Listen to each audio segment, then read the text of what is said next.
আজকে চেয়ে দেখেন চট্টগ্রামের প্যারেড ময়দানে দীর্ঘ 18 বছর পর কোরআনের তাফসীর শুরু হয়েছে, কিন্তু এই প্যারেড ময়দানে দীর্ঘ 18 বছর পর 18 বছর আগ থেকে আল্লামা সাঈদী একাধারে কোরআনের তাফসীর করতেন। আজকে দীর্ঘ 18 বছর পর আজকের এই প্যারেড ময়দানে কোরআনের তাফসীর শুরু হয়েছে, কিন্তু আমাদের আল্লামা সাঈদী কিংবদন্তি খাদেম তিনি যখন কোরআনের তাফসীর শুরু করতেন, কোনো রকম প্রিন্ট মিডিয়া ছাড়া, ইলেকট্রনিক মিডিয়া ছাড়া, কোনো রকম সোশ্যাল প্ল্যাটফর্মে প্রচারণা ছাড়াই আমাদের আল্লামার মাহফিলে 10 থেকে 15 লক্ষ মানুষ হতো।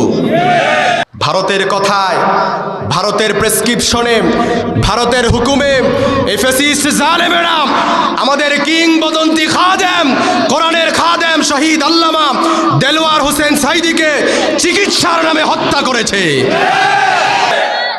এজন্য যুবক শুনে রাখো, তোমাদেরকে এমন এক কিংবদন্তির কথা বলছি, মনে রেখো আমাদের আল্লামা সাঈদীর তাফসিরে আজকের এই প্যারেড ময়দানে দীর্ঘ 18 বছর পর মিজানুর রহমান আজহারি ভাই, আমির হামজা ভাই, আব্দুল্লাহ আলামিন ভাই সহ বড় বড় নন্দিত তাফসিরকারক আনলেও আমাদের আল্লামা সাঈদীর যে তাফসিরের জাদু ছিল তার শূন্যতা এটা কখনো পূরণ হবে না। তিনি যখন তাফসির করতেন প্রত্যেক দিন কত মানুষ তার তাফসীর শুনে ভিন্ন ধর্মাবলম্বী থেকে কালেমা পড়ে মুসলমান হয়েছেন, ঠিক কিনা বলেন? একাধারে এক জায়গায় একদিন 2 দিন নয়, 5 দিন 3 দিন পর্যন্ত ধারাবাহিক তাফসীর করতেন, যেটা এখনকার স্কলাররা, বড় বড় তাফসীর কারকরা কল্পনাও করতে পারে না। কথা বলে না কেন? এজন্য যারা ভারতের কথায়, ভারতের প্রেসক্রিপশনে আমাদের আল্লামাকে চিকিৎসার নামে হত্যা করেছে, মনে রেখো এই দেশে যদি আওয়ামী ফ্যাসিস্ট সরকারের বাবাদের বিচার 50 বছর পর হয়ে, তাহলে এই দেশের 20 কোটি মানুষ আল্লামা সাঈদীর হত্যার বিচারও একদিন করে ছাড়বে। মনে রেখো মুসলমান, আল্লামা সাঈদী এমন একজন কিংবদন্তির নাম ছিল। এই দেশে যারা দিল্লিতে বসে দিল্লির গুটি চালে, গুজরাটে বসে যারা গুজরাটের গুটি চালে, তাদেরকে হুঁশিয়ার করে দিতে চাই, এই জমিন আল্লামা সাঈদীর জমিন। 15 বছর ক্ষমতায় থেকেছ, 15 মিনিট লাগে নাই মানুষ তোমাকে আস্থা করে নিক্ষেপ করতে, কিন্তু মাত্র 13 বছর বন্দী করে রেখেছ। মানুষ 1300 বছরও আল্লামা সাঈদীকে মনে রাখবে। এজন্য জেল, জুলুম, নির্যাতন, নিপীড়ন এটা মুসলমানদের জন্য অপমানজনক নয়। জেল, জুলুম, নির্যাতন পড়ে এগুলোর পরীক্ষা দিয়েই তারপর হকের কালামা পথ করে উড়িয়ে যায়, ঠিক কিনা বলেন?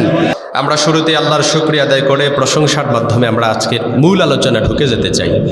আমরা সকলেই জবান ছেড়ে দিয়ে বলি আলহামদুলিল্লাহ, রব্বানা লাকাল হামদ হামদান কাসীরান তাইয়িবান মুবারাকান ফীহি ইয়া রাব্বি লাকাল হামদু কামা ইয়ানবাগী লিজালালি ওয়াজহিক ওয়া আযীমি সুলতানিক লাকাল হামদু বিল ঈমান লাকাল হামদু বিল ইসলাম লাকাল হামদু বিল কোরআন।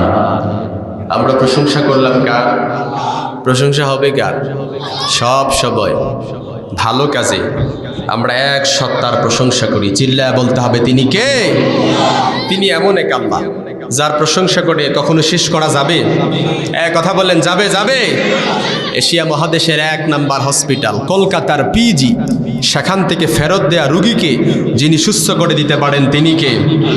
সিঙ্গাপুরের মাউন্ট হসপিটাল, না এলিজাবেথ হসপিটাল, খুব সব মাউন্ট এলিজাবেথ হসপিটাল, সেখানে ওই আমার দেশের যারা দুর্নীতি করে টাকার পাহাড় বানায়, শেষ পর্যন্ত ওই হসপিটালের মেহমান হওয়া লাগে।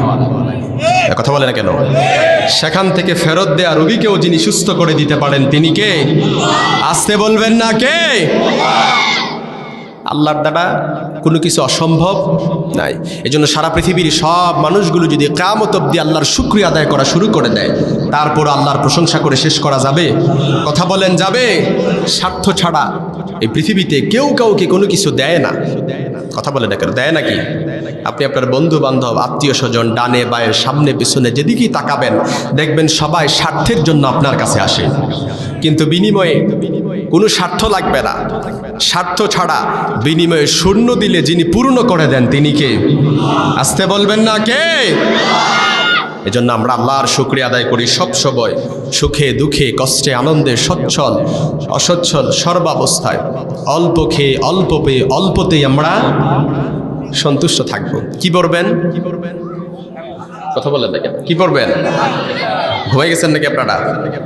আপনারা কিন্তু সাথে সাথে রেসপন্স করতে হবে, কারণ আমাকে এই যে দেখছেন আমল নামা ধরাই দেওয়া হয়েছে, তার মানে কথা খুব বেশি কিন্তু সময় খুব অল্প। এই জন্য আমি আশা করব আপনারা যতক্ষণ আলোচনা করব আপনাদের অ্যাটাচমেন্ট খুব ভালো থাকবে। আর আপনারা যদি আমার আগে এখানে ফ্লোর দিয়ে সেটা আপনারা যদি ফ্লোর নেন, আপনারাও কথা বলেন, তাহলে আমি আমার আলোচনার ফ্লোর হারিয়ে ফেলব। এই জন্য আপনারা যতক্ষণ থাকবো শেষ পর্যন্ত প্রাণবন্ত থাকবো, সতেজ থাকবো, সজীব থাকবো। ইনশাআল্লাহ পড়েন, আরও জোরে পড়েন ইনশাআল্লাহ।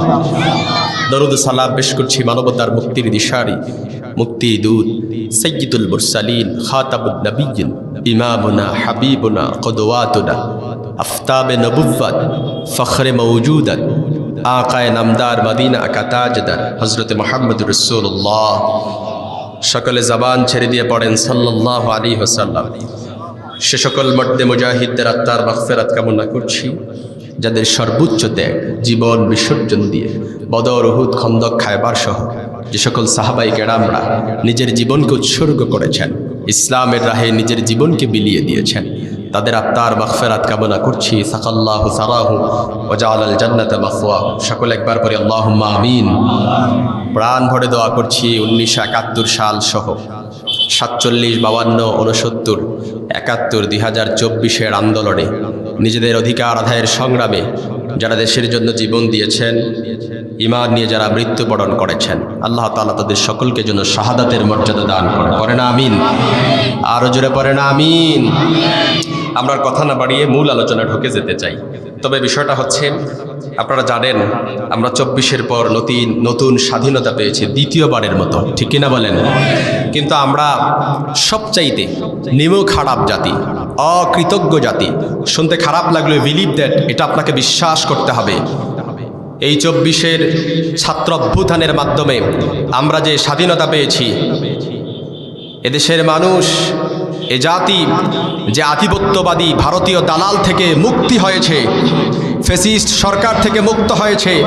কিন্তু আফসোস আর পরিতাপের বিষয় হচ্ছে যারা এই সংগ্রামের অগ্রণী ভূমিকা রেখেছিল, বীর সৈনিক ছিল, আমরা তাদেরকে এখন সম্মান দিতে জানি না।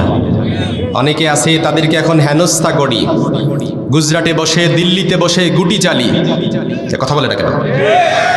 এজন্য আপনারা সবাই জানেন 24-এর আন্দোলন সংগ্রামের বীর সৈনিক, অগ্রণী সৈনিক হাসানাত আব্দুল্লাহ, নাম শুনেন নাই মনে হয় আপনারা? এ বেচারার ওপর ষড়যন্ত্রকারীরা ষড়যন্ত্র করে ক্ষমতা না পেতেই অনেকে আছে এমন ওত পেতে বসে আছে ক্ষমতার জন্য, যার কারণে এই 24-এর অগ্রণী বীর সৈনিকদের ওপরও তারা হাত তুলতে দ্বিধাবোধ করে নাই। এজন্য আমরা বলতে চাই, হাসানাত আব্দুল্লাহর ওপর যারা ষড়যন্ত্র করে তার ওপর আঘাত করেছে, মনে রেখো জাতি, তোমরা যারা ঘৃণ্য ষড়যন্ত্র করে 24-এর সংগ্রামী স্বাধীনতাকে অপচেষ্টা করে তোমরা যারা চ্যালেঞ্জের মুখে ফেলে দিতে চাও, মনে রেখো দার্শনিক নেপোলিয়ান বলেছিলেন, স্বাধীনতা রক্ষার চেয়ে স্বাধীনতা রক্ষা করা, স্বাধীনতা অর্জনের চেয়ে স্বাধীনতা রক্ষা করা কঠিন। এজন্য যারা দিল্লিতে বসে দিল্লির গুটি চালতে চায়, গুজরাটে বসে গুজরাটের গুটি চালতে চায়, তাদেরকে বলতে চায় এটা দিল্লির জমিন নয়, এটা গুজরাটের জমিন নয়, এটা রবীন্দ্রনাথের জমিন নয়, এটা কাজী নজরুলের জমিন, এটা শাহজালালের জমিন, এটা শাহপরানের জমিন, এটা ইখতিয়ার উদ্দিন মোহাম্মদ বিন বখতিয়ার খলজির জমিন। এই দেশে দিল্লির কোনো গুটি চালাতে দেয়া হবে না, হবে না, হবে না। যদি সাহস থাকে, দেশপ্রেমিক হয়ে থাকেন, তাহলে চট করে ঢুকে নয়, ঢুকে পড়ে তারপর দেখা। কথা বলে না কেন? আরো জোরে কথা বলে না কেন? এই চাচা ঘুমাইতেছেন নাকি? ঘুমাইতেছেন? ঘুমাইলে হবে না, তাহলে তো চট করে ঢুকে পড়বে, আপনি উদ্দেশ্য পাবেন না। আল্লাহ সবাইকে সহি সমাজে দান করুক, পারে না আমিন। আমরা ভূমিকায় না যে সরাসরি আমরা কোরআন থেকে কথা শুনবো। মহাবিশ্বের মহাবিশ্বয় আল কোরআন আল কারীম 114টি সূরার মধ্যে চমৎকার একটি সূরা, সূরাতুল লোকমান থেকে কথা শুনবো। কোন সূরা নাম শুনছেন আপনারা? লোকমান নাম শুনছেন? আল্লাহ তাআলা লক্ষাধিক আম্বিয়া আলাইহিমুস সালাম প্রেরণ করেছেন, কিন্তু সবার নাম, সকল নবী রাসূলদের নাম কোরআনে এসেছে। কতজন নবীর নাম এসেছে দেখি, কথা বলেন। 25 জন। মাশাআল্লাহ, আপনারা দিয়ে ভালো করে পারেন। 25 জন নবীর নাম এসেছে এই কোরআন আল কারীমে, কিন্তু 25 জন নবীর নামে আল্লাহ তাআলা সূরা নাজিল করে নাই। 8 জন ব্যক্তির নামে আল্লাহ তাআলা কোরআন আল কারীমে সূরা নাজিল করছেন। কয়জন ব্যক্তির নাম? এর মধ্যে 6 জন নবীর নামে, 2 জন ওয়ালির নামে। বুঝেন না মনে হয়? রাগ করছেন নাকি আপনারা? তাহলে আওয়াজ করেন না কেন? 6 জন কার নামে? ক্লাস করতেছেন যেহেতু ভালো করে আনসার করেন। 6 জন কার নামে? নবীর নামে। 2 জন ওয়ালির নামে। 6 জন নবীর নামে হযরতে ইউনূস আলাইহিস সালাম, হযরতে ইউসুফ আলাইহিস সালাম, হযরতে হুদ আলাইহিস সালাম, হযরতে নূহ আলাইহিস সালাম, হযরতে ইব্রাহিম আলাইহিস সালাম, হযরতে মুহাম্মদ সাল্লাল্লাহু। কয়জন হইল? ভালো করে আনসার করেন। 6 জন। 5 জন হয়েছে? তাহলে আবার গড়েন। সূরা ইউসুফ, সূরা ইউনূস, সূরা হুদ, সূরা নূহ, সূরা ইব্রাহিম, সূরা মুহাম্মদ। 6 জন হয়েছে না? মাশাআল্লাহ, আপনারা দিয়ে অঙ্কতেও পারফেক্ট। আর 2 জন ওয়ালির নামে, একজন মহিলা ওয়ালি হযরতে ঈসা আলাইহিস সালামের মা হযরতে মারিয়াম আলাইহিস সালামের নামে। আর একজন পুরুষ ওয়ালি হযরতে লোকমান আল হাকিম আলাইহিস সালামের নামে। এই লোকমান আল হাকিম আলাইহিস সালামের নামে আল্লাহ তাআলা একটা স্বতন্ত্র সূরা নাজিল করবেন। এই সূরাটা 21তম পাড়ায় অবস্থিত, 31 নম্বর সূরা। কত নম্বর সূরা? আওয়াজ করেন। সূরা মোট কয়টা? 114টা সূরার মধ্যে সূরা লোকমানের ক্রমিক নাম্বার কত? 31 নম্বর। এই সূরা কোরআন আল কারীমের পারার সংখ্যা মোট কয়টি? 30টি। এর মধ্যে সূরা লোকমান কততম পাড়ায় অবস্থিত? 21তম পাড়ায় অবস্থিত। সূরা লোকমানের আয়াত সংখ্যা কতটি? 34টি। কতটি আয়াত? 34টি। রুকু আছে 4টি। কয়টি? আওয়াজ করে না।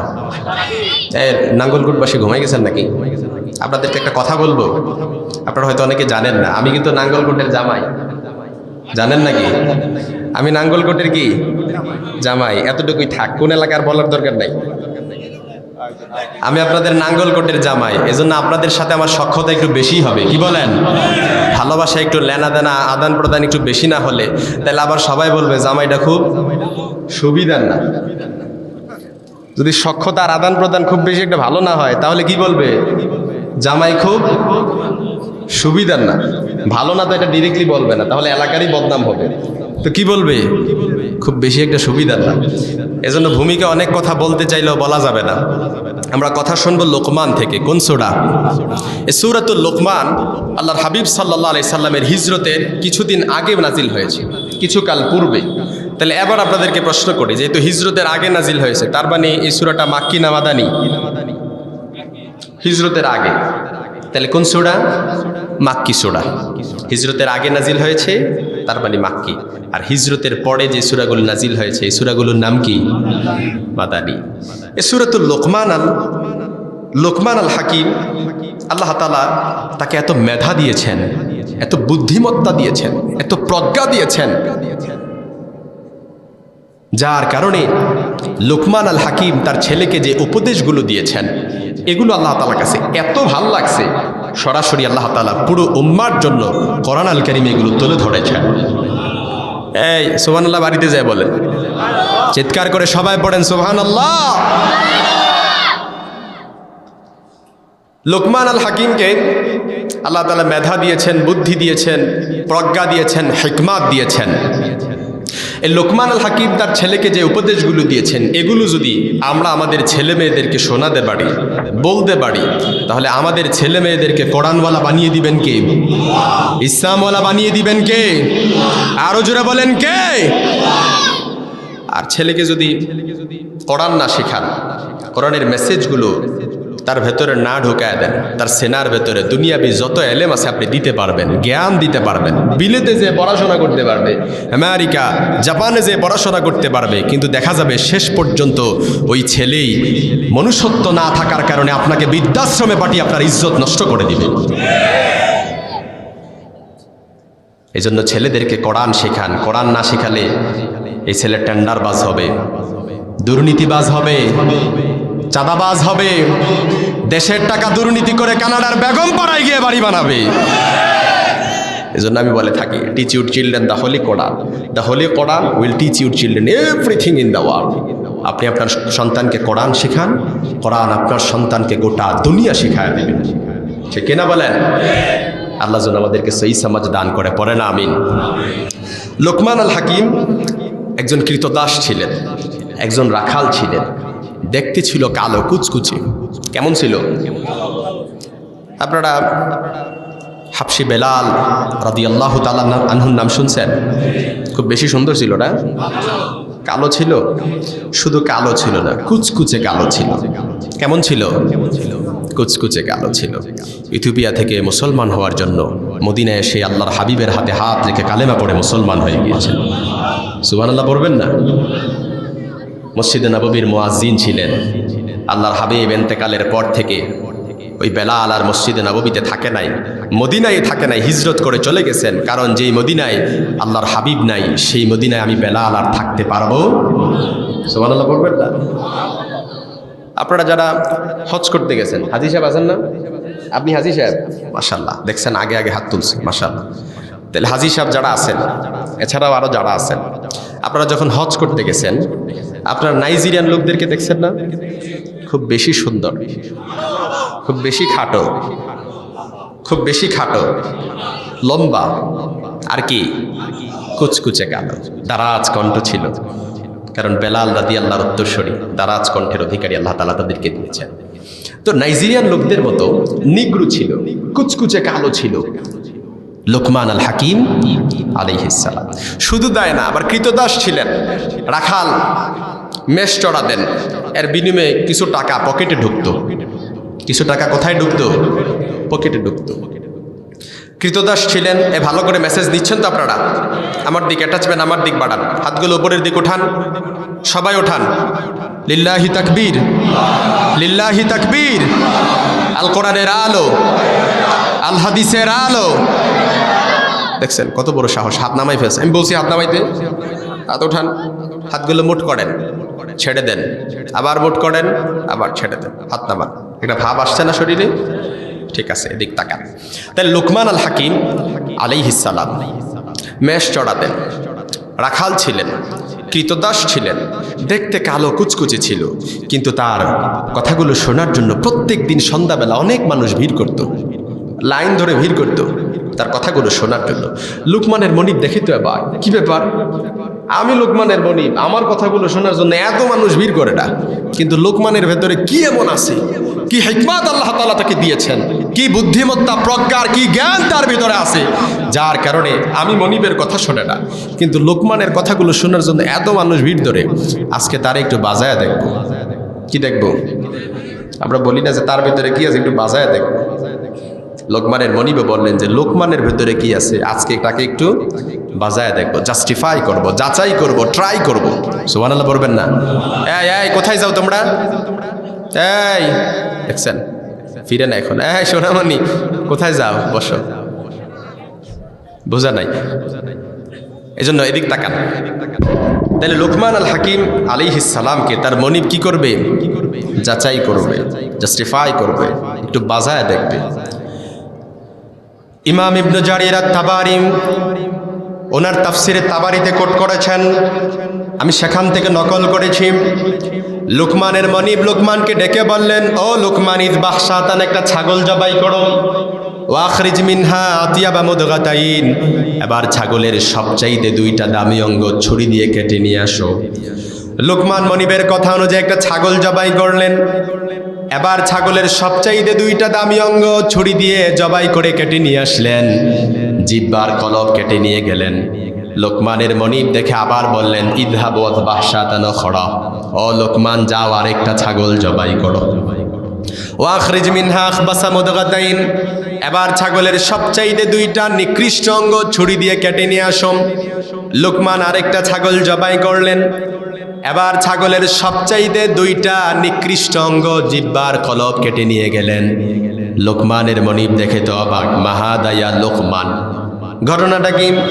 সবচাইতে দামি অঙ্গ কেটে আনতে বললাম, তাও জিহ্বার কলব কেটে নিয়ে আনলাম। সবচাইতে নিকৃষ্ট অঙ্গ কেটে আনতে বললাম, তাও জিহ্বার কলব কেটে নিয়ে আনলাম। মাহাদায়া লোকমান, ঘটনাটা কি? লোকমান বললেন, এই জিহ্বাটা সবচাইতে ভালো অঙ্গ, এর চাইতে ভালো অঙ্গ আর হতে পারে না যদি জিহ্বা ভালো হয়ে যায়। আর জিহ্বা দ্বারা যদি অশ্লীল কথাবার্তা বলা হয়, মন্দ কথাবার্তা বলা হয়, গীবত করা হয়, শেকায়াত করা হয়, পরনিন্দা পরচর্চা করা হয়, তাহলে এই জিহ্বার চাইতে খারাপ অঙ্গ আর হতে পারে। এজন্য আল্লাহ তাআলা কোরআনুল কারীমে বলেছেন, আলাম নাজআল লাহু আইনাইন ওয়া লিসানান ওয়া শাফাতাইন ওয়া হাদাইনাহুন নাজদাইন। ও গোলাম, তোরে আমি ঠোঁট দিলাম, জিহ্বা দিলাম, এত সুন্দর করে চমৎকার করে বডি মেকানিজম করে দিলাম। এই মুখ দিলাম, ভেতরে চাবানোর জন্য দাঁত দিলাম, 1 ইঞ্চি উপরে নাক দিলাম, তার উপরে চোখগুলো সেট করে দিলাম, 2 জায়গায় কত সুন্দর করে চমৎকারভাবে কানগুলো সেট করে দিলাম। একটু ভালো করে বুঝে নেন, এই জায়গা আল্লাহ যে মুখ সেট করলেন, ভিতরে দাঁত দিলেন চাবানোর জন্য, 1 ইঞ্চি উপরে নাক দিলেন। নাকটা যদি এই জায়গায় না দিয়ে পেছনে পিঠের দিক দিয়ে দিতেন তাহলে কেমন হতো? কথা বলে না কেন? নাক যদি এই জায়গায় না দিয়ে, মুখের উপরে নাক না দিয়ে যদি পিঠের উপরে দিতেন তাহলে কেমন হতো? হ্যাঁ, ভালো হইতো না খারাপ হইতো? শুধু খারাপ হইতো না, কেমন হইতো দেখেন, যখন খাবার আপনি সামনে আনেন, নাক যদি ঘ্রাণ না পান তাহলে খাবার চাবায় মজা আছে? ওই মাঝে মাঝে ঠান্ডা লাগলে, আমার মতো সর্দি লাগলে, 2 নাক যখন বন্ধ হয়ে থাকে তখন দেখেন না খাবার চাবায় স্বাদ পাওয়া যায়, কি খাইতেছেন এটা বোঝা যায়? এটা বোঝা যেত না। আবার যদি এই চোখ যে উপরে কত সুন্দর করে সেট করে দিলেন, চোখগুলো যদি এই জায়গায় না দিয়ে পেছন দিকে সেট করে দিতেন তাহলে কেমন হতো? দেখেন কেমন হতো। যখন খাবারটা আনবেন, খাবারটা ভালো কিনা, এটা আসলেই খাবার কিনা, এটা তো আগে দেখা দরকার। এজন্য পেছনে খাবার দেখে, খাবার এই চোখগুলো দেখাইয়া তারপর পেছনে পিঠের মধ্যে নাকের কাছে এনে গ্রান শুকে তারপর মুখে এনে খাওয়া লাগতো, ঠিক কিনা বলেন?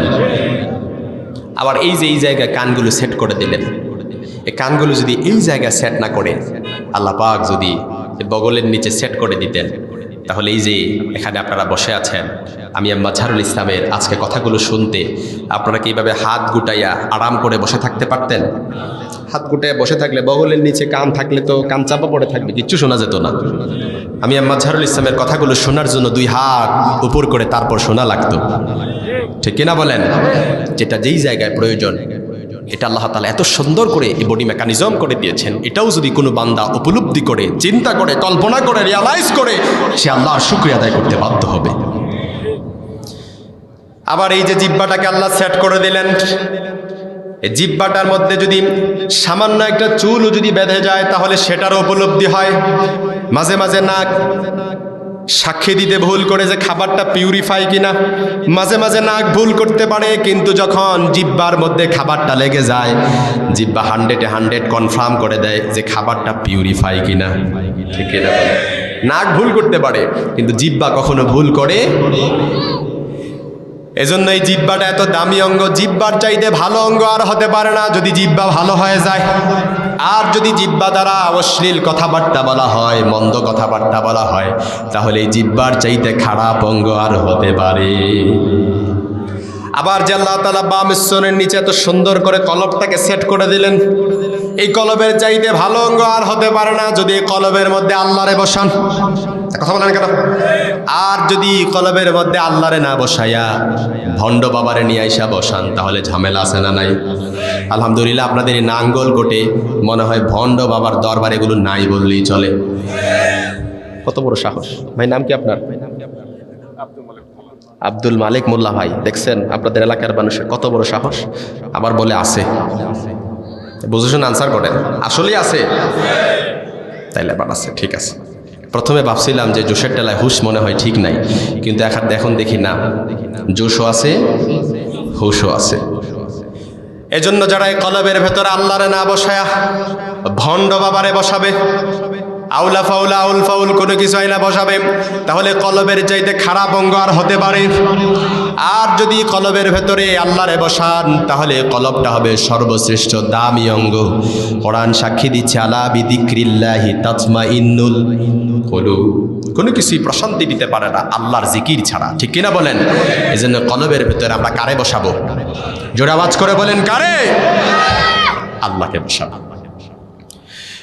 লোকমান আল হাকিম যখন তার মনিবকে এভাবে বললেন, এবার মনিব বললেন, আসলেই তো লোকমান, জিহ্বার চাইতে ভালো অঙ্গ আর হতে পারে না যদি জিহ্বা ভালো হয়, কলবের চাইতে ভালো অঙ্গ আর হতে পারে না যদি কলব ভালো হয়, জিহ্বার কলবের চাইতে খারাপ অঙ্গ আর হতে পারে না যদি জিহ্বা দ্বারা অশ্লীল কথাবার্তা বলা হয়, কলবের ভেতরে আল্লাহরে ছাড়া যদি অন্য কাউরে বসানো হয়, ঠিক কিনা বলেন?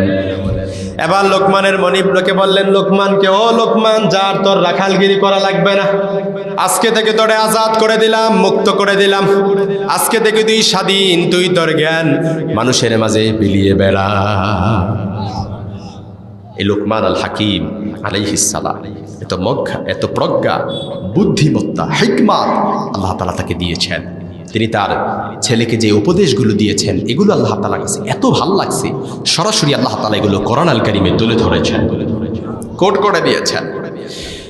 লোকমান আল হাকিমের ব্যাপারে আল্লাহ তাআলা কোরআন আল কারীমের সূরাতুল লুকমানের মধ্যে বলছেন, ওয়ালাকাদ আতাইনা লুকমানাল হিকমাতা আনিশকুর লিল্লাহ। আমি লোকমানকে হিকমত দিয়েছি, প্রজ্ঞা দিয়েছি, বুদ্ধিমত্তা দিয়েছি, জ্ঞান দিয়েছি। আনিশকুর লিল্লাহ, ও লোকমান, শুকরিয়া করবা কার? মাঝে মাঝে আমরা বলি না, এই যে হিকমত আল্লাহ তাআলা লোকমানকে দিয়েছেন, এই হিকমত শব্দটার সাথে আমরা পরিচিত না? মাঝে মাঝে বলি না, এই কথা বললে কিন্তু হিকমতের সাথে বলিস, বলি কি বলি না? তা না হলে কিন্তু পিঠের চামড়া থাকবে না। মাঝে মাঝে বলি, এই কথা বললে কিন্তু হিকমতের সাথে বলিস, তা না হলে কিন্তু ওবায়দুল কাদেরের মতো ধরা খেয়ে যাবি। কথা বলে না কেন? আমার পিএস 400 কোটি টাকার মালিক, হেলিকপ্টার ছাড়া চড়ে না। এই যে কথাটা বলছে, কোথায় কি বলতে হবে, কখন কি বলতে হবে, কোথায় যে থামতে হবে, কোথায় যে বলতে হবে, এটার নাম কি? হিকমত। এজন্য হিকমত নাই দেখে কথাটা বলছে, এজন্য ধরা খেয়ে গেছে, পাশের দেশে যে ভাড়াটিয়া থাকা লাগছে। এজন্য কথা বলা শিখে 2 বছরে, কিন্তু কখন কি বলতে হবে, কোথায় যে কি বলতে হবে, এটা জানার নাম কি? হিকমত। এটা শিখতে মানুষের লাগে সারা জীবন। কথা বলে না কেন? মাঝে মাঝে আপনাদের গ্রাম্য সালিশ বসে, গ্রাম্য সালিশ যখন বসে দেখবেন শুরু থেকে শেষ পর্যন্ত যেই লোক আমাদের কুমিল্লার আঞ্চলিক ভাষায় বলে বগর বগর করে কিংবা ফডর ফডর করে না, ওর কথার 2 আনারও দাম থাকে না। আর যে শেষ বেলায় একটা বলে পুরো গ্রাম্য সালিশের মোড়টাকে ঘুরায় দেয়, হিকমতের সাথে কথা বলে, ওর কথার অনেক দাম। চাতক পাখির মতো কথা বলে মানুষ তাকায় থাকে, আব্দুল মালিক ভাই একটা কথা বলেন না, মানুষ আপনার দিক তাকায় আছে, একটু সমাধান দিয়ে দেন না, বলে কি বলে না? কারণ জানে মালিক ভাইয়ের মুখ থেকে যে কথাটা বের হবে এটা হিকমতের কথা বের হবে। আপনার নাম কি? আব্দুল গফুর ভাই না? এজন্য আল্লাহ তাআলা লোকমানকে হিকমত দিলেন, প্রজ্ঞা দিলেন, বুদ্ধিমত্তা দিলেন, আর বললেন, ও লোকমান, আনিশকুর লিল্লাহ, শুকরিয়া করবা কার? যদি শুকরিয়া করো নেয়ামত বাড়িয়ে দিবেন কে? আর যদি না শুকরিয়া করো, অকৃতজ্ঞ হও, ইন্না বাতশা রাব্বিকা লাশাদীদ, আমার পাকড়াও বড় কঠিন, আমার ধরা বড় কঠিন। আমি আল্লাহ ধরি না, কিন্তু ধরলে ছাড়ি না। আমি আল্লাহ ধরি না, কিন্তু যখন ধরি তখন আর ছাড়ি না। ছাড় দেই, ছেড়ে দেই, কিন্তু ধরলে আর ছাড়ি না। আমি আল্লাহ ফেরাউনরে ছাড় দিয়েছি, ছেড়ে দিয়েছি, কিন্তু যখন ধরেছি পানির মধ্যে চুবানি দিয়ে দুনিয়া থেকে বিদায় করেছি।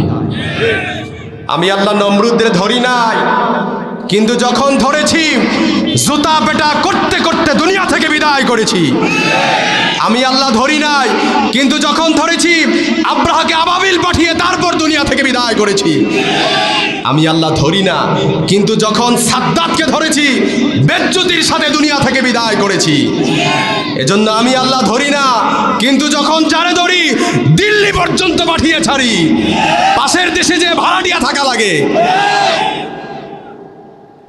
ভারতের কথায়, ভারতের প্রেসক্রিপশনে, ভারতের হুকুমে এই ফ্যাসিস্ট জালেমেরা আমাদের কিংবদন্তি খাদেম, কোরআনের খাদেম শহীদ আল্লামা দেলওয়ার হোসেন সাইদিকে চিকিৎসার নামে হত্যা করেছে। এজন্য আমি বলি, আজকে চেয়ে দেখেন চট্টগ্রামের প্যারেড ময়দানে দীর্ঘ 18 বছর পর কোরআনের তাফসীর শুরু হয়েছে। কিন্তু এই প্যারেড ময়দানে দীর্ঘ 18 বছর পর, 18 বছর আগ থেকে আল্লামা সাইদি একাধারে কোরআনের তাফসীর করতেন। আজকে দীর্ঘ 18 বছর পর আজকের এই প্যারেড ময়দানে কোরআনের তাফসীর শুরু হয়েছে। কিন্তু আমাদের আল্লামা সাইদি কিংবদন্তি খাদেম, তিনি যখন কোরআনের তাফসীর শুরু করতেন, কোনো রকম প্রিন্ট মিডিয়া ছাড়া, ইলেকট্রনিক মিডিয়া ছাড়া, কোনো রকম সোশ্যাল প্ল্যাটফর্মে প্রচারণা ছাড়াই আমাদের আল্লামার মাহফিলে 10 থেকে 15 লক্ষ মানুষ হতো। এজন্য যুবক শুনে রাখো, তোমাদেরকে এমন এক কিংবদন্তির কথা বলছি, মনে রেখো আমাদের আল্লামা সাইদির তাফসিরে আজকের এই প্যারেড ময়দানে দীর্ঘ 18 বছর পর মিজানুর রহমান আজহারি ভাই, আমির হামজা ভাই, আব্দুল্লাহ আলামিন ভাই সহ বড় বড় নন্দিত তাফসির কারক আনলেও আমাদের আল্লামা সাইদির যে তাফসিরের জাদু ছিল, তার শূন্যতা এটা কখনো পূরণ হবে না।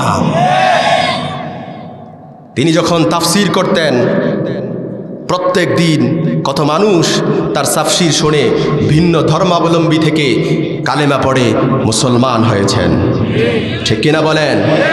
একাধারে এক জায়গায় একদিন 2 দিন নয়, 5 দিন 3 দিন পর্যন্ত ধারাবাহিক তাফসীর করতেন, যেটা এখনকার স্কলাররা, বড় বড় তাফসীর কারকরা কল্পনাও করতে পারে না। এ কথা বলে না কেন? এজন্য যারা ভারতের কথায়, ভারতের প্রেসক্রিপশনে আমাদের আল্লামাকে চিকিৎসার নামে হত্যা করেছে, মনে রেখো এই দেশে যদি আওয়ামী ফ্যাসিস্ট সরকারের বাবাদের বিচার 50 বছর পর হয়, তাহলে এই দেশের 20 কোটি মানুষ আল্লামা সাইদির হত্যার বিচারও একদিন করে ছাড়বেই ছাড়বে।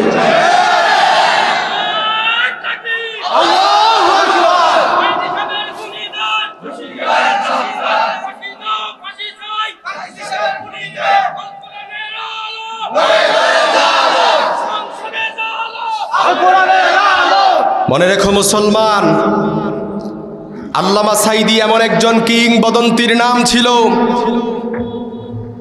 এই দেশে যারা দিল্লিতে বসে দিল্লির গুটি চালে, গুজরাটে বসে যারা গুজরাটের গুটি চালে, তাদেরকে হুঁশিয়ার করে দিতে চাই, এই জমিন আল্লামা সাইদির জমিন। 15 বছর ক্ষমতায় থেকেছ, 15 মিনিট লাগে নাই মানুষ তোমাকে আস্থা করে নিক্ষেপ করতে, কিন্তু মাত্র 13 বছর বন্দি করে রেখেছ। মানুষ 1300 বছরও আল্লামা সাইদিকে মনে রাখবে। এজন্য জেল, জুলুম, নির্যাতন, নিপীড়ন এটা মুসলমানদের জন্য অপমানজনক নয়। জেল, জুলুম, নির্যাতন পড়ে এগুলোর পরীক্ষা দিয়েই তারপর হকের কালামা পথ পথ করে উড়িয়ে যায়। ঠিক কিনা বলেন? যত আম্বিয়া আলাইহিমুস সালাম, সাইয়েদনা আদম থেকে শুরু করে মুহাম্মদুর রাসূলুল্লাহ পর্যন্ত যারা এসেছেন, সবাই ইমানের পরীক্ষায় 100 ফুল মার্কস পেয়ে উত্তীর্ণ হয়েছেন। সুবহানাল্লাহ পড়বেন না?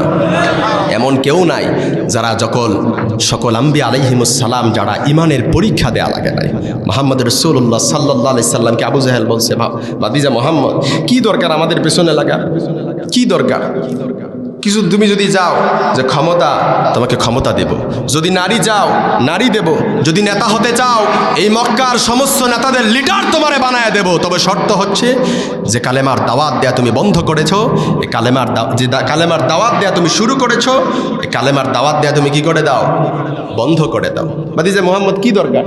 তুমি যদি যাও তুমি মসজিদে 5 ওয়াক্ত সালাত আদায় করবা, সুবহানাল্লাহ সুবহানাল্লাহ তাসবিহ জপবা।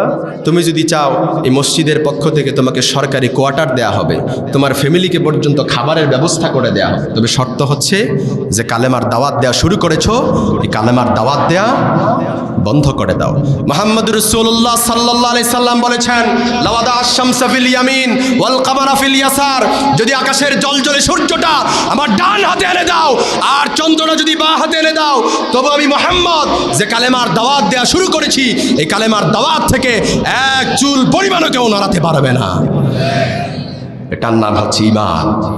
এজন্য যার শৈশব কেটেছে, শৈশব থেকে শুরু করে মৃত্যুর আগ দিন পর্যন্ত যেই ব্যক্তিটা কোরআন এবং হাদিসের ওপর অটল ছিলেন, ইস্তেকামাত ছিলেন, বাতিলদের কাছে মাথা নত করে নাই, এই ফ্যাসিস্ট জালেমেরা এই কিংবদন্তি কোরআনের খাদেমকে চিকিৎসার নামে জেলখানায় কারাগারে বন্দী করে কষ্ট দিয়ে তারপর হত্যা করেছে। এজন্য এই ফ্যাসিস্ট জালেমের যুগে গত এক যুগের বেশি সবচাইতে বেশি জুলুম আর নির্যাতনের শিকার হয়েছে এদেশের আলেম ওলামারা। সবচাইতে বেশি হয়রানির শিকার হয়েছে এদেশের তাফসির প্রোগ্রামের আয়োজক কমিটিরা। কথা বলে না কেন?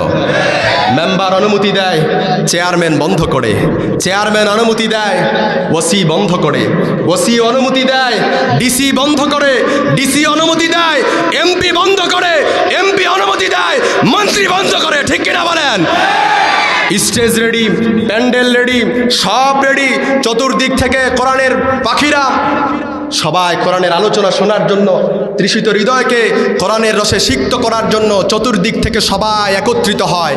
কিন্তু কোনো রকম পূর্ব আগাম ছাড়াই, পূর্ব নোটিশ ছাড়াই কর্তৃপক্ষকে হয়রানি করে, পুলিশ আর র্যাবের গাড়ি ঢুকায়া কর্তৃপক্ষকে গ্রেফতার করে এদেশের কোরআনের তাফসির বন্ধ করে এদেশের জাতির সাথে চরম তামাশা করেছে। এজন্য শেষ পর্যন্ত পেছনের দরজা দিয়ে তারপর বিদায় হওয়া লাগছে, চুরি করে পালাতে বাধ্য হয়েছে। কথা বলে না কেন? এজন্য মনে রেখো মুসলমান, এদেশে ৭১-এর পর কষ্ট হচ্ছে নাকি আপনাদের? কষ্ট হচ্ছে?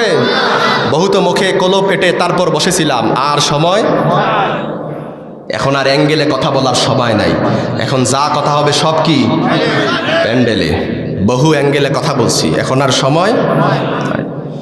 এজন্য মনে রেখো জাতি, আজকে তোমাদেরকে বলতে চাই, আমি যেহেতু আপনাদের এলাকার জামাই, ভালো করে জামাইয়ের কথাগুলো ভালো করে মুখে নেন, ভালো করে মেমোরাইজ করেন। মনে রেখেন ৭১-এর পর এই দেশে আমরা বাবার শাসন দেখেছি, স্বামীর শাসন দেখেছি, বউয়ের শাসন দেখেছি, মেয়ের শাসন দেখেছি। আমরা আর এগুলো দেখতে চাই না। আমরা সাফ সাফ বলে দিচ্ছি, আগামীর বাংলাদেশে আমরা ইসলামী শাসন দেখতে চাই। কারা কারা রাজি আছেন? তো হাত উঁচু করে আল্লাহরে দেখা দেন। নারায়ে তাকবীর, নারায়ে তাকবীর, আল্লাহু আকবার। আল কোরআনের আলম, আল হাদিসের আলম। হাত নামান, একটু বলতে দেন। কোরআনের শাসন হলে, ইসলামী শাসন হলে আপনাদের লাভ হবে কি? সবার টুপি পাঞ্জাবি পরে কি রাস্তাঘাটে ঘুরতে হবে? সবাই বোরকা পরে সবাই কি রাস্তাঘাটে ঘুরতে হবে? ইসলামী শাসন যদি কায়েম হয়ে যায়, বাবা তার ছেলেকে নিয়ে নির্ভয়ে রাস্তাঘাটে চলতে পারবে, মা তার মেয়েকে নিয়ে নির্দ্বিধায় নির্ভয়ে চলতে পারবে। ব্যবসায়ী তার দোকান খুলে রেখেই 5 ওয়াক্ত নামাজ আজান দিলে পরে মসজিদে জামাতে নামাজ পড়ার জন্য, সালাত আদায় করার জন্য দোকান খোলা রেখেই বের হতে পারবে। শ্রমিক তার ন্যায্য মজুর তার শ্রমিকের ন্যায্য অধিকার, শ্রমের মূল্য ফিরে পাবে, মালিকও তার যথাযথ কর্মের হিসাবও ফিরে পাবে। ঠিক কিনা বলেন? চোর চুরি বন্ধ করে দিতে বাধ্য হবে, পাপিষ্ঠ জেনাকার জেনা বন্ধ করে দিতে বাধ্য হবে।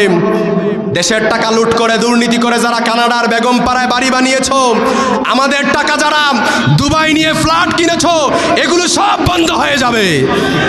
এগুলোর সুযোগ আর থাকবে? কথা বলেন, থাকবে? এগুলোর সুযোগ আর থাকবে? হুজুর নিয়ে আসছে নাকি? আসে না, এদিক তাকান। মনোযোগ আছে না গেছে? মনোযোগ আছে তো ইনশাআল্লাহ? আপনাদের কষ্ট হচ্ছে নাকি? কষ্ট হয় নাই তো? ভালো আছে, ঠিক আছে, বসেন।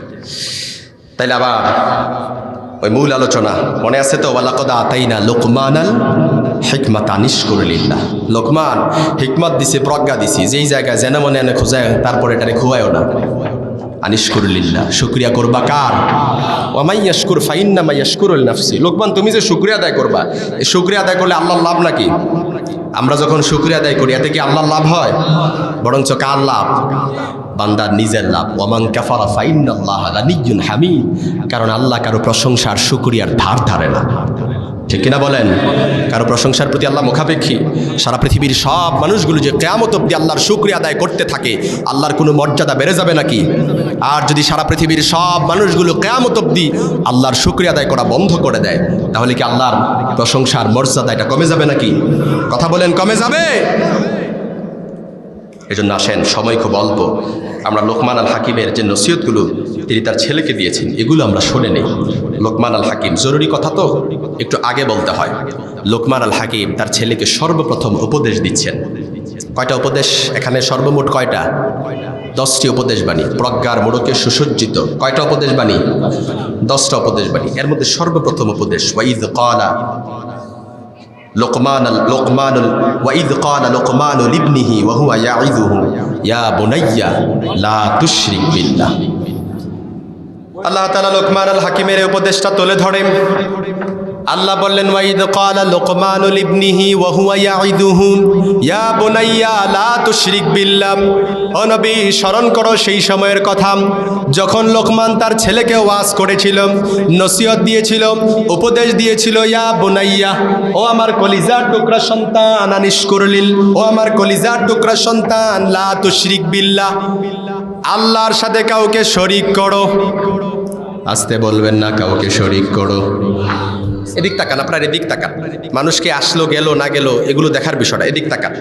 যারা আসার তার আগেই চলে আসার কথা, এখন যারা আসবে এটা উচিত না, কারণ প্রোগ্রামের মাঝখান দিয়ে আসলে এটা বিঘ্ন ঘটে। কথা বলে না কেন? যারা আসবেন আগে আসবেন, তা না হলে প্রোগ্রাম শেষ করে তারপর আসবেন। কারণ কুমিল্লার সন্তান, কাউরে ছাড় দিয়ে কথা বলার টাইম নাই। এই জন্য রাগ করেন আর গুসা করেন, যাই করেন না কেন, যেহেতু বসাই দিছেন তার মানে কথা শুনতেই।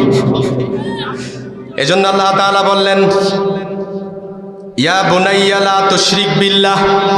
লোকমান তার ছেলেকে এমনভাবে উপদেশ দিচ্ছেন, ভালো করে বুঝে নেন। আমরা যখন আমাদের সন্তানদেরকে নসিহত দেই, কোনো ওয়াজ, কোনো উপদেশ যখন তাকে শোনাই, এমনভাবে শোনাই, বুকে জড়ায় নিয়ে, কপালে চুম্বন করে, মাথায় হাত বোলায়া দিয়া তারপর বলি, ও সন্তান এই কাজটা করো, ঠিক না বলেন? ঠিক তদ্রূপ লোকমান তার ছেলেকে উপদেশ দিচ্ছেন, নসিহত দিচ্ছেন, বুকে জড়ায়া ধরে, কপালে চুম্বন করে, মাথায় হাত বোলায়া দিয়া বলছেন ইয়া বুনাইয়া, ও আমার কলিজার টুকরা সন্তান, লা তুশরিক বিল্লাহ, আল্লাহর সাথে কাউরে শরীক করো। আসতে বলবেন না, আল্লাহর সাথে কাউরে শরীক করো না।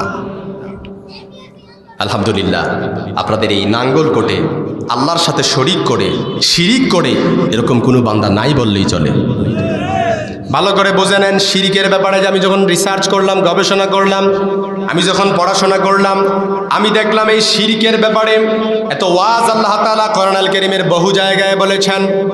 আপনি যদি ভালো করে খেয়াল করেন তাহলে দেখবেন শিরিক এটা এমন একটা গুনাহ, সর্বপ্রথম শিরিক এটা দুই দিকে চলে গেছে।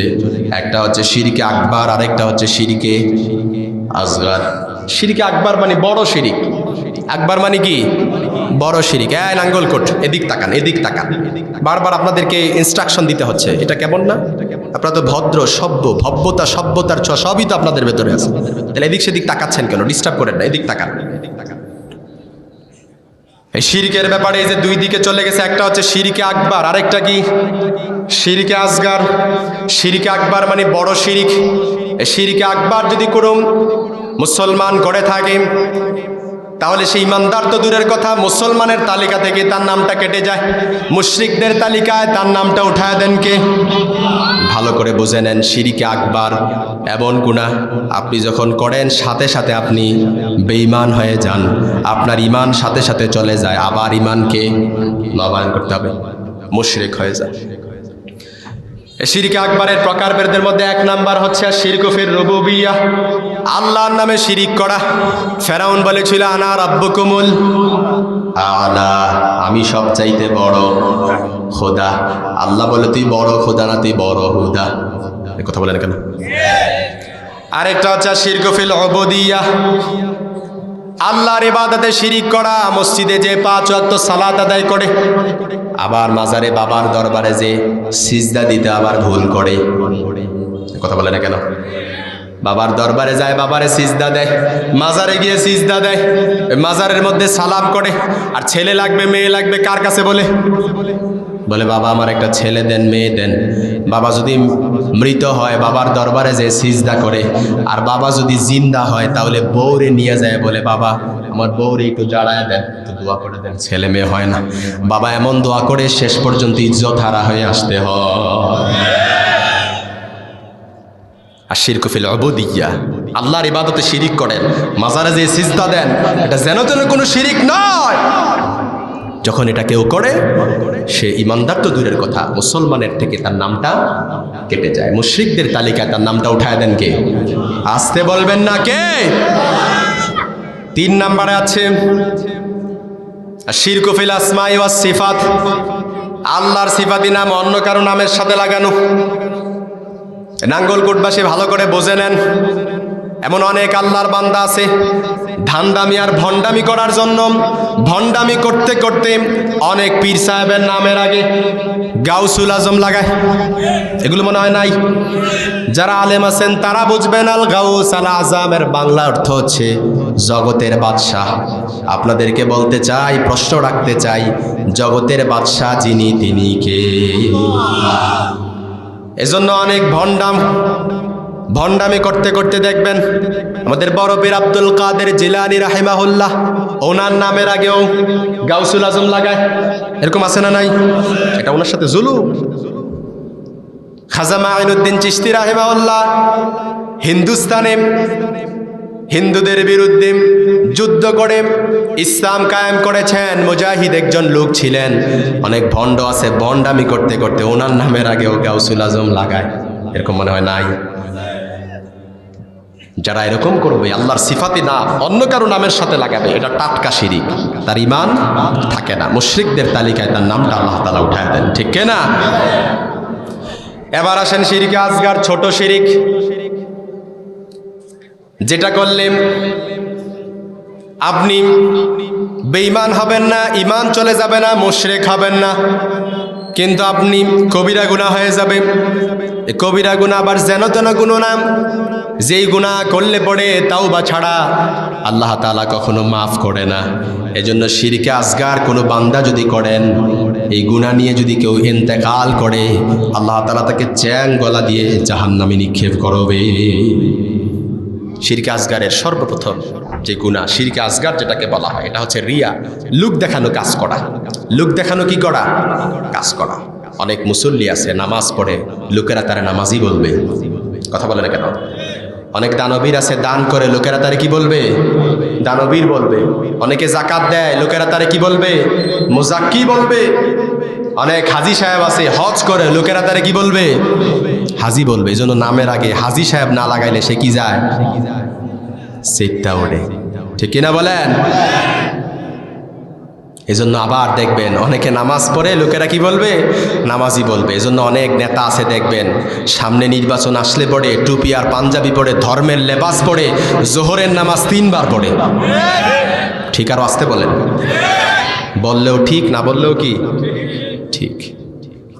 এজন্য যারা নির্বাচন আসলে পড়ে, সামনে নির্বাচন, মানুষদের সিম্পিতে আদায় করার জন্য যারা মাথায় টুপি দেয়, জুব্বা লাগায়, তারপর মসজিদে যে সালাত আদায় করে 1 ওয়াক্তর জায়গা 3 বার পড়ে, ধর্মের লেবাস পরে যারা ধর্মকে যারা ব্যবহার করে পাবলিকের সিম্পিতে আদায় করতে চায়, আসল ধর্ম ব্যবসায়ী হচ্ছে তারা।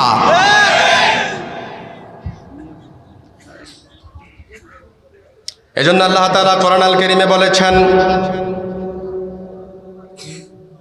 وَإِذْ قَالَ لُقْمَانُ لِابْنِهِ وَهُوَ يَعِظُهُ يَا بُنَيَّ لَا تُشْرِكْ بِاللَّهِ ও আমার কলিজার টুকরা সন্তান, লোকমান যখন তার সন্তানকে বলল শিরিক করোনা, শিরিকে আসগার রিয়া, এই রিয়া এমন একটা গুনাহ, লোক দেখানো কাজ, লোক দেখানো ইবাদত যখন কেউ করবে তার কোনো কাজই আল্লাহ তাআলার কাছে গ্রহণযোগ্য হবে। আসতে বলবেন না, হবে। 2 নম্বরে শিরিকে আসগারের প্রকার হচ্ছে তিয়ারা, শুভ অশুভ, কুলক্ষণে অলক্ষণে, কুফা। অনেকে আমরা বলি, কেউ যখন আসে তারপর বলি যে তুই একটা কুফা, তুই আসছিস দেখে এটা হইছে, এরকম বলে কি বলে না? শুধু কি তাই? কুলক্ষণ অলক্ষণ এটা এমনভাবে আমরা বিশ্বাস করি। আপনাদের কাছে জানতে চাই, আল কাদরি খাইরিহি ওয়া শাররিহি মিনাল্লাহি তাআলা, কল্যাণ অকল্যাণ যার হাতে, চিল্লায় বলতে হবে তিনি কে। আবার অনেকে আছে দেখবেন ইতিয়ানুল আররাফিন, গণকের কাছে যায়, বেচারা নতুন বিয়ে করছে, বউরে নিয়ে গেছে কার কাছে? গণকের কাছে। গণক তার হাতের রেখা দেখে গুনে গুনে সব বলে দিবে। এবার গণক তার হাতের রেখা দেখে বলে, হায় হায়, কপালে তো 4টা বিয়ে ছাড়া উপায় নাই। আচ্ছা বলেন, বেচারা নতুন বিয়ে করে বউরে নিয়ে গেছে, বউ কি থাকবে না যাবে? যদিও থাকে তাহলে বাসায় বেচারার জায়গা হবে না। বেচারা বিয়েই করে না, অবিবাহিত যুবক গণকের কাছে গেছে, গণক হাতের রেখা দেখে বলে, আয় হায়, কপালে তো বিয়েই নাই। আচ্ছা আপনাদের কাছে জানতে চাই, এই আল্লাহর দুনিয়ায় এমন অনেক বান্দা আছে যাদের হাত 2টাই নাই, এরকম আছে না নাই? তার কপালে বিয়ে আছে না নাই? এই জন্য যারা গণনা করে গনে গনে সব বলে দেয়, ভবিষ্যৎ বলে দিতে পারে, সর্বপ্রথম যদি গণকের কাছে যান, তাকে যে কষায় একটা কি দিবেন, সে যদি রেগে যায় তাহলে বলবেন, আমি যে আসছি আমাকে দেখে তো আপনি দৌড় দেওয়ার কথা, কারণ আপনি সব ভবিষ্যৎ বলতে পারেন। যেহেতু দৌড় দেন নাই, তার মানে ঝামেলা আছে। এজন্য যারা গণকের কাছে যাবে, হাতের রেখা দেখে ভবিষ্যৎ জানতে চাইবে, বিশ্বনবী বলেন গণকের কাছে হাত দেখানোর সাথে সাথে তার 40 দিনের নামাজগুলো বাতিল করে দেন কে?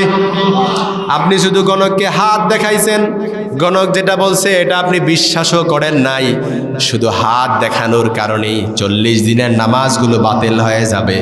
আর গণক যেটা বলছে এটা যদি বিশ্বাস করেন, তাহলে মুশরিকদের তালিকায় নামটা উঠায় দেবেন কে? এবার আসেন 4 নম্বরে শিরকে আসগারের যে প্রকার, আল হালাফু বিগাইরি ইসমিল্লাহ, আল্লাহ ছাড়া অন্য কারো নামে কসম কাটা। এগুলো মনে হয় নাই, বলে হারাম, এটা আমি করি নাই।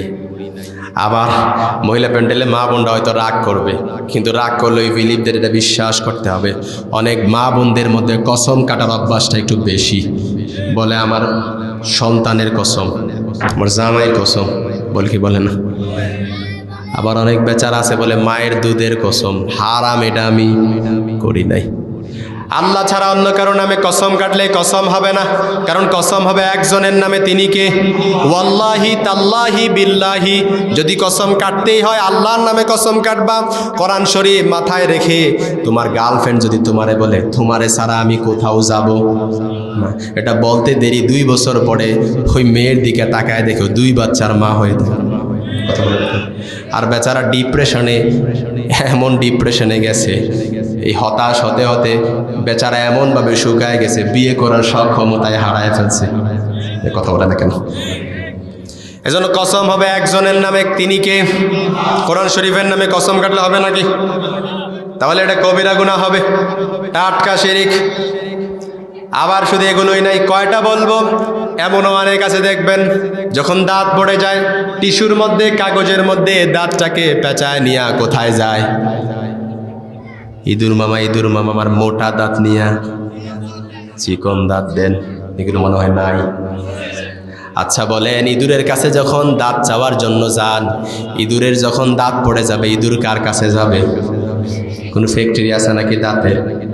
তার মানে টাটকা শিরিক, করলেই কবিরা গুনাহ, কারণ দাঁত যিনি দিতে পারেন তিনি কে? আসতে বলবেন না কে? শুধু কি তাই, বাচ্চা জন্ম হয়েছে, নাদুস নুদুস সুন্দর চেহারা, যে কেউ দেখলে পরে বদ নজর লাগবে। আর একবার যদি কারো বদ নজর লেগে যায়, তাহলে এই বাচ্চাটাকে অসুস্থতায়, এমন অসুস্থতায় ধরবে মৃত্যু পর্যন্ত নিয়ে যাওয়া সম্ভব, কারণ বদ নজর এটা সত্য। আল আইনু হাক্কুন, নজর এটা সত্য। আমাদের এলাকায়, আপনাদের এলাকায় নাও থাকতে পারে, কিন্তু এলাকার মধ্যে এমন অনেক আল্লাহর বান্দা আছে যাদের নজর একবার পড়লেই 1 সপ্তাহ বিছানায় থাকা লাগে। এজন্য বাচ্চাদেরকে বদ নজরের হাত থেকে হেফাজতে রাখার জন্য অনেক মা বোন আছে বাচ্চাদের কপালে কালো টিপ দেয়। কি টিপ দেয়? যদি প্রশ্ন করা হয় কালো টিপ কেন দেয়, বলে বাচ্চাদের বদ নজর যেন না লাগে। আচ্ছা, আপনাদের কাছে জানতে চাই, বাচ্চাটা সুন্দর, চেহারাও কত সুন্দর, যে কারো দেখলে পরে নজর লাগবে। এবার এই সুন্দর চেহারার বাচ্চাটার কপালে যদি আপনি কালো টিপ দেন, নজর কম লাগবে না বেশি লাগবে? আসতে বলবেন না, কম না বেশি? তাহলে বাচ্চাদেরকে বদ নজরের থেকে যদি বাঁচাতে চান, সকাল আর সন্ধ্যা নাচ ফালাক পড়ে 2 হাতের তালু একসাথে করে ফু দিয়ে পুরুষ বাচ্চার শরীরকে মাসে করে দেন। যিনি হেফাজতে রাখবেন তিনি কে? শুধু কি তাই? আব্দুল গফুর ভাই ফসল টসল করেন তো? করলে পরে আব্দুল গফুর ভাই অবশ্যই এটা করে না, কিন্তু ফসল যারা করে এমন অনেক আল্লাহর বান্দা আছে, দেখবেন ফসলের খেতে যেন বদ নজর না লাগে, মানুষের মুখ যেন না লাগে। এজন্য একটা আস্ত একটা মানুষ কি করে, কাকতারুয়াভাবে এমনভাবে সুন্দর করে সাজায় রাখে যেন মানুষ দাঁড়ায় আছে, গলার মধ্যে আবার 2টা ছেঁড়া জুতা টানায় দেয়। বলে কি জন্য টানাইছে? বলে যে নজর দিবে তার কপালে ছেঁড়া জুতা, বাটার অ্যাপেক্স জুতা না, ঝাড়ুও টানায় রাখে। কেউ যদি নজর দেয় ঝাড়ু তার কপালে, বলে না কেন? আচ্ছা বলেন তো, ফসলের ক্ষেতকে যদি বাঁচাতে চান বদ নজর থেকে, তাহলে ছেঁড়া জুতা কি বাঁচাতে পারবে? আবার অনেক আল্লাহর বান্দা আছে, পরীক্ষায় যখন যাবে, পরীক্ষার দিন, পরীক্ষায় যাওয়ার আগে কি খায় না? ডিম খাইলে পরীক্ষায় কি পাওয়া যাবে? ডিম নয়, পাকিস্তানিরা বলে আন্ডা পাওয়া যাবে। এক কথা বলে না কেন? এজন্য যারা পরীক্ষার হলে যাওয়ার আগে ডিম খান, তারা দেখবেন পরীক্ষার মধ্যে ফার্স্ট ক্লাস পেয়ে যাবেন। আর যদি কেউ ডিম না খেয়ে বলে পরীক্ষার ডিম পাবেন, এই জন্য ডিম না খান, তাহলে দেখবেন আসলেই পরীক্ষার মধ্যে কি পাবেন? আন্ডা পাবেন। এজন্য মনে রেখো, মুসলমান এসব কুসংস্কার, এগুলোর সাথে ইসলামের কোনো সম্পর্ক। যাত্রা পথে বের হইছে, পেছন দিক দিয়ে ডাক দিলে যাত্রা কি হয়? এগুলো মনে হয় আপনাদের নাঙ্গলকোটে নাই। যারা এগুলোর সাথে সম্পর্ক রাখবে, টাটকা শিরিক, কবিরা গুনাহ হবে, কারণ এগুলোর সাথে ইসলামের কোনো সম্পর্ক। আল্লাহ যেন আমাদের সকলকে সহি সমাজ দান করে, পড়ে না আমিন।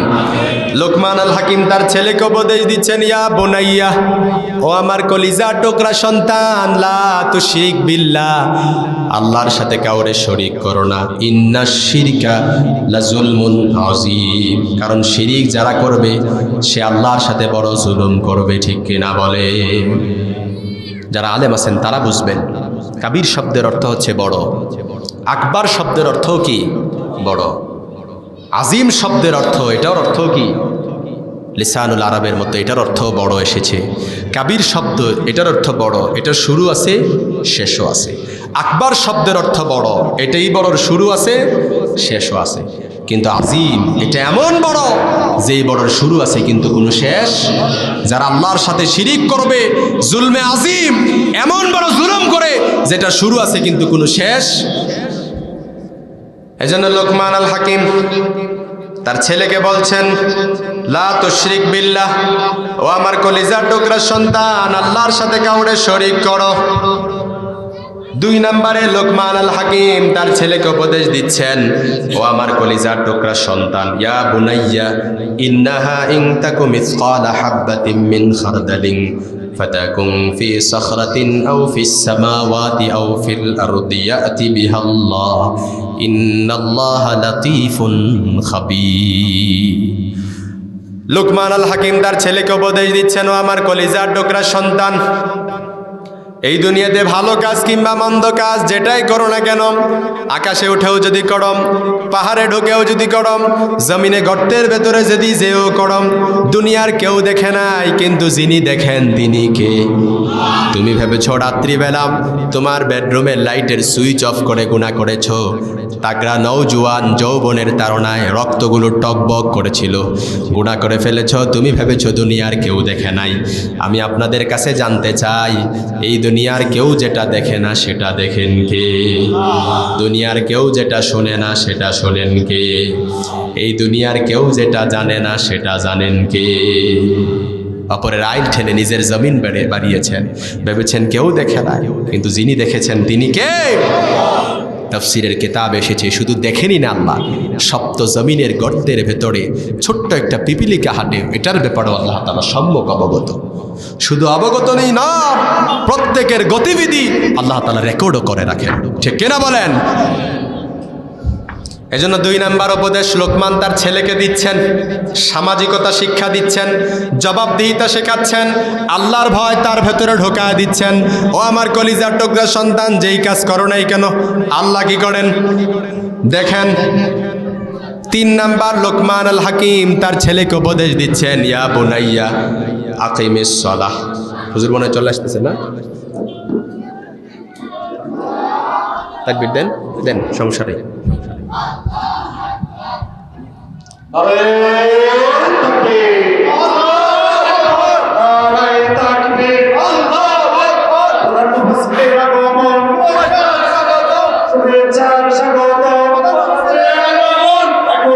পক্ষ থেকে যুব সমাজের পক্ষ থেকে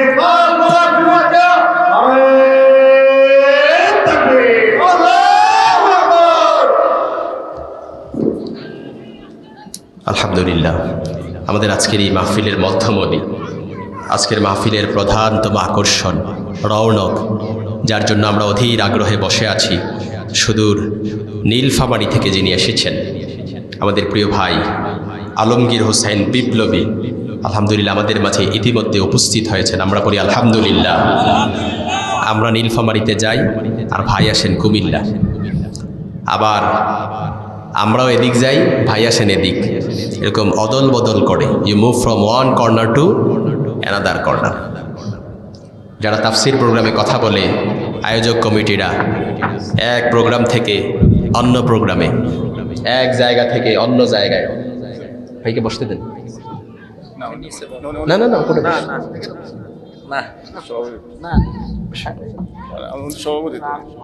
বসেন। আলহামদুলিল্লাহ, আমাদের আজকের এই প্রোগ্রামের মধ্যমণি আলমগীর হোসেন বিপ্লবী ভাই চলে এসেছেন। আমি আর আপনাদেরকে কষ্ট দিতে চাই না, যেহেতু ভাই চলে এসেছেন, ভাইকে দিয়ে দেওয়া এটা হচ্ছে আদবের তারিফ। ঠিক এটা বলেন? এজন্য আরেকটা মজার বিষয় হচ্ছে, আমি 14 গ্রামে বেশ অনেকবার প্রোগ্রাম করেছি, কত প্রোগ্রাম করেছি হাতেও গুনতে পারবো না, কিন্তু বিয়ের পর নাঙ্গলকোটে এই প্রথম প্রোগ্রাম করেছি। এই জন্য অনেকবার, বিয়ে করছি প্রায় 2 বছর হয়ে গেছে, অনেকবার আসা ট্রাই করলেও সময় সুযোগে মিলে নাই, বেটে বলে টাইমিং মিলে নাই।